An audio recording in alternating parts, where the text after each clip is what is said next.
ಬೆಳಗಾವಿ ಜಿಲ್ಲೆ ಸವದತ್ತಿಯಲ್ಲಿರುವ ಸುಪ್ರಸಿದ್ಧ ಶ್ರೀ ರೇಣುಕಾ ಯಲ್ಲಮ್ಮನ ದೇವಸ್ಥಾನದಲ್ಲಿ ಭಕ್ತರ ಭರಪೂರ ಕಾಣಿಕೆ ನೀಡಿದ್ದಾರೆ.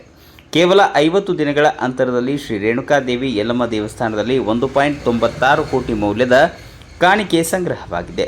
ಸವದತ್ತಿಯ ಶ್ರೀ ರೇಣುಕಾ ಯಲ್ಲಮ್ಮನ ದೇವಸ್ಥಾನದಲ್ಲಿ ಹುಂಡಿ ಎಣಿಕೆ ಕಾರ್ಯ ಮುಕ್ತಾಯವಾಗಿದ್ದು, ಏಪ್ರಿಲ್ 1 ರಿಂದ ಮೇ 20ರ ಅವಧಿಯಲ್ಲಿ 1,71,00,000 ರೂಪಾಯಿದ ನಗದು, 20,44,000 ಮೌಲ್ಯದ ಚಿನ್ನಾಭರಣ, 4,44,000 ಮೌಲ್ಯದ ಬೆಳ್ಳಿ ಆಭರಣ ಸಂಗ್ರಹವಾಗಿದೆ. ಶಕ್ತಿ ಯೋಜನೆಯಿಂದಾಗಿ ಸವದತ್ತಿ ಯಲ್ಲಮ್ಮನ ಗುಡ್ಡಕ್ಕೆ ಅಪಾರ ಸಂಖ್ಯೆಯಲ್ಲಿ ಮಹಿಳಾ ಭಕ್ತರು ಆಗಮಿಸುತ್ತಿದ್ದಾರೆ. ಹೀಗಾಗಿ ದಾಖಲೆ ಪ್ರಮಾಣದಲ್ಲಿ ದೇಣಿಗೆ ಸಂಗ್ರಹವಾಗಿದೆ ಎಂದು ದೇವಸ್ಥಾನದ ಕಾರ್ಯನಿರ್ವಾಹಕ ಅಧಿಕಾರಿ ಮಹೇಶ್ ಮಾಹಿತಿಯನ್ನು ನೀಡಿದ್ದಾರೆ.